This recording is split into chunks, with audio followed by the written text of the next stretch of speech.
How's it going everyone? Bibi here with Love Live Sunshine's episode 5 review. So this episode is called Yohane Descends, and we quickly reveal that Yohane hasn't been to school for quite a while because of her Chinibyo outburst. I can't help but note that there are no parents to make sure that she isn't wagging school, so this could become a plot point later on in the series. Meanwhile in the club room, the Aquas are seeming a bit frustrated with how slowly their progress is coming when it comes to ranking up. While this is going on, Hanamaru is practically drooling over the laptop, calling the internet a sea of knowledge.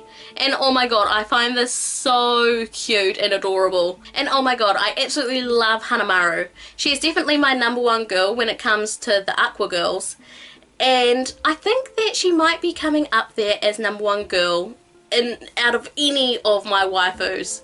She is going to be #1 waifu, I'm sure of it. I can't help but wonder what her reaction would be to 4chan, or a video titled, "You Won't Believe This, Top 10 Pranks Gone Sexual." Sorry Hanamaru, but the Sea of Knowledge is more of a cesspit of depravity, and Riko knows it. Anyways, the group goes upstairs and Yohane finds them practicing. As what she wanted to do up there, we never know, although I think it's probably some sort of Chinibyo antics. But she slips away, and unfortunately for her, Hanamaru spots her before she can make her getaway. Hanamaru tells Yohane that everyone in the class has forgotten about her little incident, and she convinces her to come back to class. Although there was a condition that was attached to her coming back to class.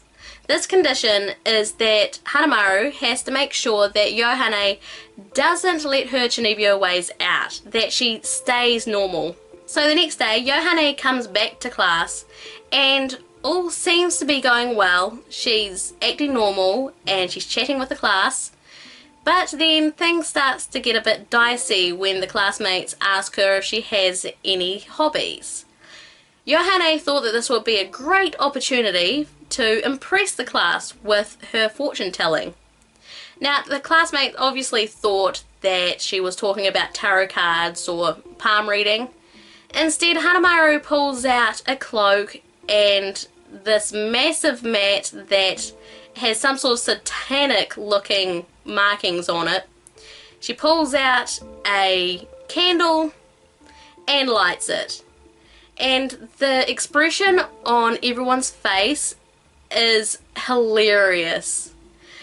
They look horrified and freaked out and just can't believe how weird she is. And then you see Hanamaru's face and it's just of disbelief. We cut to the club room and Yohane is sitting there on the floor pretty much sobbing to herself because she couldn't believe that it happened and that she couldn't believe that Hanamaru let it happen. Hanamaru, with her unimpressed looking face again, says that she can't believe that she brought that stuff with her, which I was kind of thinking the same thing. That why would you bring all that stuff with you if you were trying to avoid letting out your fallen angel self? Just quickly going back to Hanamaru's face, that is one of my favourite faces from the Love Live series. The first time we see that face is back in episode 1 where Ruby is having an absolute fit because Chika goes and touches her hand and she goes and puts her hands over her ears, and I fell in love with that face from the get-go, and just to see it again, I just hope that we get to see more of that face because I absolutely love it. So the next scene in the club room is them looking at Yohane on the internet and how she has been uploading these little videos of her being her Chinibyo self and saying that she's a fallen angel and things about demons and such. I don't understand it myself, but anyways. Chika then is mesmerized by Yohane and she jumps over the table and says that she is so cute, and Yohane is looking a bit confused, and Chika, of course, is trying to recruit her. Become a school idol! And Yohane is just like, what? Where did that come from? So we jump forward to the end of the day and they're at Chika's house and they have all dressed up in gothic Lolita outfits. Some of them are complaining about the skirts being a little bit too short, and others are just saying, is this actually going to work? They all look absolutely adorable and I'm happy to see them in it. Riko has left the room and all of a sudden we hear her screaming and yelling and running down the hallway while the dog is chasing her pretty much. She runs through the door, pretty much breaking the door actually, and she jumps out the window. I don't know how she can fly that high, but that's pretty much what they all said. Wow, she's flying. And she does a somersault and lands on her ass in her balcony pretty much. This was an absolutely hilarious scene, and I am so happy that they're still keeping with the whole Rico dog thing. And her mother's reaction to just like welcome home and not looking concerned about the fact that her daughter just jumped out of a window. But I just absolutely love that scene. After all that shenanigans, Rico and Chica walk the rest of the girls to the bus stop. Some of them hop on the bus and they head away, and then the others walk home.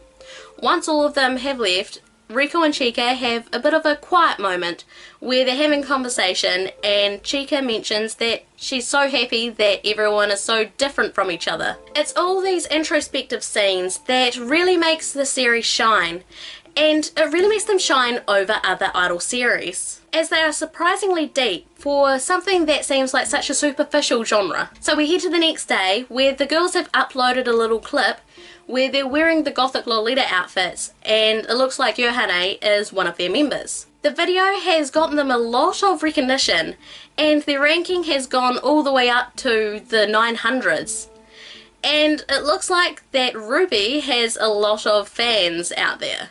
Unfortunately for them, Daya saw this video and they called the idol group into her office. God, it makes Daya sound like that she's some sort of teacher, but she's not. She's only the school council president, so her telling them off doesn't really make too much sense, other than the fact that she seems to be letting Ruby join the idol group. Daya then bursts their bubble and pretty much slides the laptop over to the girls.